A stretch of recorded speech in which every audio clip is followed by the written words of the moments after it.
Hello guys, so today we are again ready with our some more new topics for class 10 students, and this is from chapter 6, that is life processes.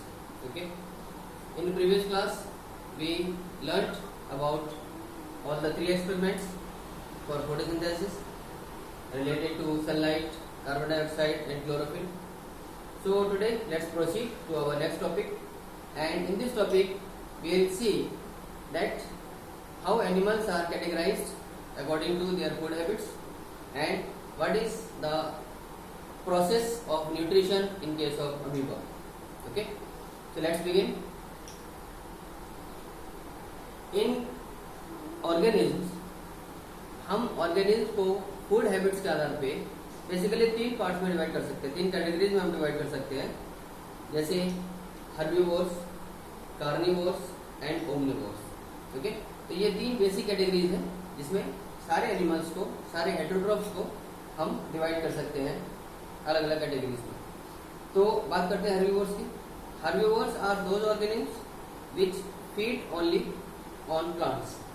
Okay, जो केवल plants के ऊपर feed करते हैं, या हम कह सकते हैं कि plants feeding, grass feeding. So all such organisms, all such animals जो सिर्फ प्लांट और प्लांट प्रोडक्ट्स के ऊपर फीड करते हैं, they are called as herbivores. Okay, for example cow, goat, buffalo, like that. And second category is carnivores.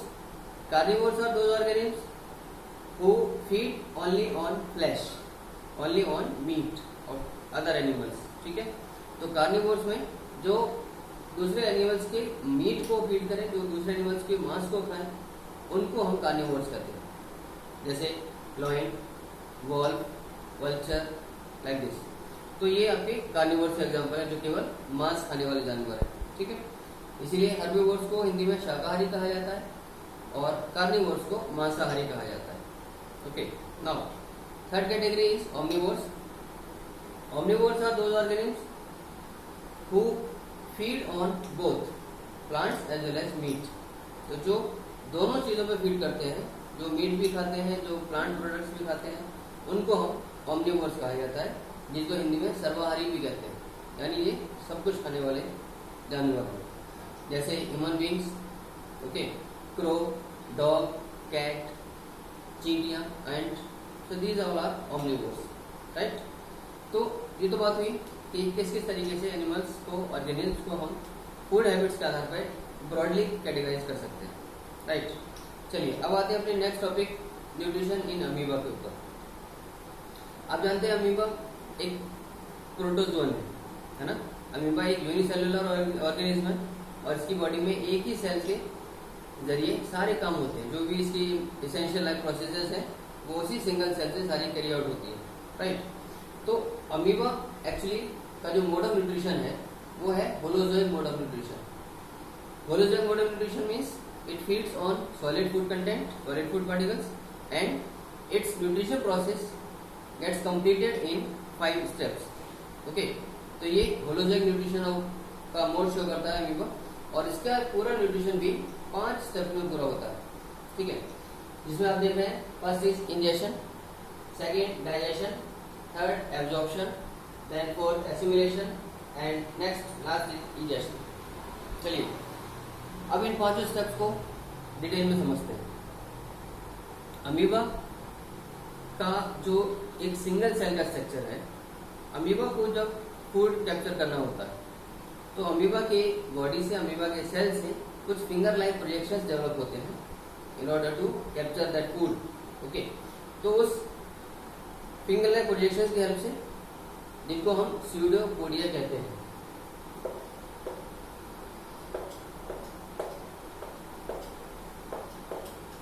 Pseudopodia actually दो words का एक कॉम्बिनेशन है. स्यूडो माने होता है फॉल्स और podia is mean for feet. तो इसका मतलब हुआ फॉल्स फीट, यानी नकली पैर. राइट, तो फूट पार जिसको हिंदी में कहते हैं फूट पार या फॉल्स फीट या नकली पैर. तो स्यूडोपोडिया वो फिंगर लाइक प्रोजेक्शंस हैं जो temporarily according to the requirement they are formed. Okay, तो अमीबा की सेल से हमने क्या देखा कि अभी फिंगर लाइक प्रोजेक्शन डेवलप हुए, और वो फिंगर लाइक प्रोजेक्शन जिसको स्यूडोपोडिया कहते हैं हम, वो सीडोपोडिया उस फूड के चारों तरफ जाके इकट्ठा होना शुरू होते हैं, यानी उसको कैप्चर करने लगते हैं। ठीक, अब इस प्रोसेस को हम बोलते हैं इंजेक्शन, यानी जब अमीबा सीडोपोडिया की हेल्प से उस फूड पार्टिकल को कैप्चर कर लेता है। ठीक है, तो सीडोपोडिया उस फूड पार्टिकल की चारों तरफ कलेक्ट होकर उसको अंदर सेल के अंदर मतलब एंट्री करा देते हैं उसकी।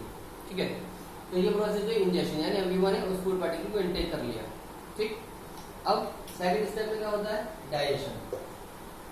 अमीबा का जो साइटोप्लाज्म है सेल के अंदर, वहाँ डाइजेस्टिव एंजाइम्स है और वो उस फूड पार्टिकल को एब्जॉर्ब करने के बाद, फूड पार्टिकल को अंदर सेल के अंदर लेने के बाद वहाँ एक फूड वैक्यूल डेवलप हो जाती है।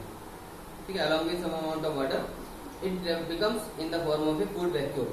ओके, अब उस फूड वैक्यूल के अंदर जो आसपास का साइटोप्लाज्म है, वहाँ से डाइजेस्टिव एंजाइम्स उस फूड वैक्यूल के अंदर एंटर करते हैं और उस फूड वैक्यूल के अंदर जो फूड पार्टिकल है, जो फूड कंटेंट है, उसको डाइजेस्ट करने का काम शुरू कर देते हैं। ठीक है, because they are digestive enzymes.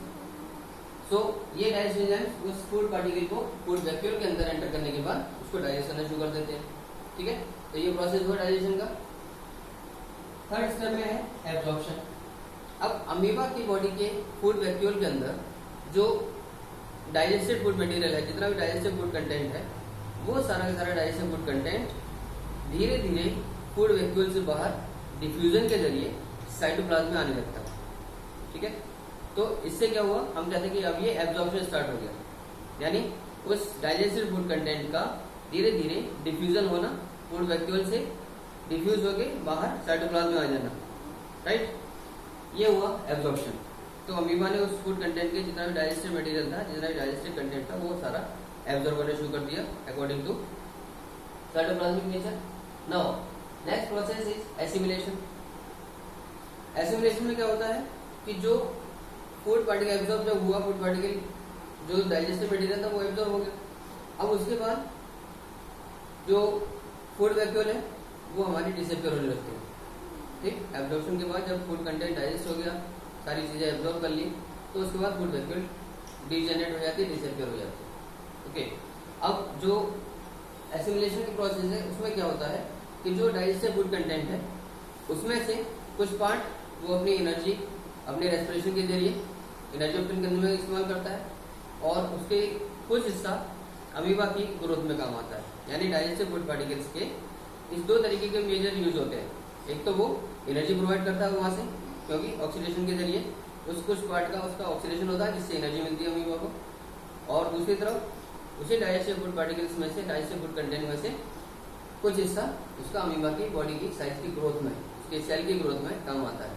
ठीक है, तो अमीबा का एसिमिलेशन के जरिए बेसिकली बॉडी का जो या सेल का साइज वो बढ़ता है। राइट, तो this is called assimilation, in which amoeba grows along with obtaining some amount of energy. Right, next अब बात करते हैं इजेशन की, जो कि पांचवा स्टेप है। तो जो डाइजेस्टेड फूड कंटेंट था, इसका अभी हमने देखा कुछ हिस्से में ऑक्सीडेशन हुआ और उसकी वजह से एनर्जी ऑप्टेन हुई और बाकी का उसका हिस्सा अमीबा की ग्रोथ में काम आया। राइट, अब इजेशन में क्या है, जो भी अनडाइजेस्टेड फूड कंटेंट बचता है, जो हिस्सा नहीं पच पाता, उसको सेल मेम्ब्रेन के जरिए, साइटोप्लाज्म के जरिए रैंडमली कहीं से भी स्पेल आउट कर दिया जाता है। यानी जब अनडाइजेस्टेड फूड पार्टिकल को जब बाहर निकालना होगा सेल से, तो सेल मेम्ब्रेन कहीं भी इरेगुलरली, कोई डेफिनेट प्लेस नहीं है, कोई डेफिनेट स्ट्रक्चर नहीं है उसके लिए, तो उसके लिए कहीं भी रैंडमली जब कंसिडरेबल अमाउंट में अनडाइजेस्टेड फूड कंटेंट इकट्ठा होने लगता है सेल के अंदर, तो सडनली वो सेल मेम्ब्रेन कहीं से रप्चर होती है और उस अनडाइजेस्टेड फूड कंटेंट को सेल से बाहर रिलीज कर दिया जाता है। राइट, तो दिस इज कॉल्ड इजेशन। ठीक है, तो आपने देखा अमीबा का जो मोड ऑफ न्यूट्रिशन है वो बहुत ही कॉम्प्लिकेटेड है, होलोजोइक मोड ऑफ न्यूट्रिशन है, जैसा कि ह्यूमन बींग्स में भी होता है ना। तो इसलिए ये तो हुई अमीबा के कंप्लीट न्यूट्रिशन की बात। अब नेक्स्ट क्लास में हम देखेंगे ह्यूमन डाइजेस्टिव सिस्टम, यानी हम लोगों में, इंसानों में डाइजेस्टिव सिस्टम क्या होता है, किस तरीके से काम करता है और उसमें कौन कौन से इम्पोर्टेंट ऑर्गन्स हैं जो अपनी अपनी कंट्रीब्यूशन देते हैं डिफरेंट तरीके से। Okay, so this next class human digestive system is going to be study in our next video. Until then, your homework is start doing your question answers which are in text in between the chapters, the topics, and keep yourself safe, stay home. God bless you. Keep watching videos. Thank you.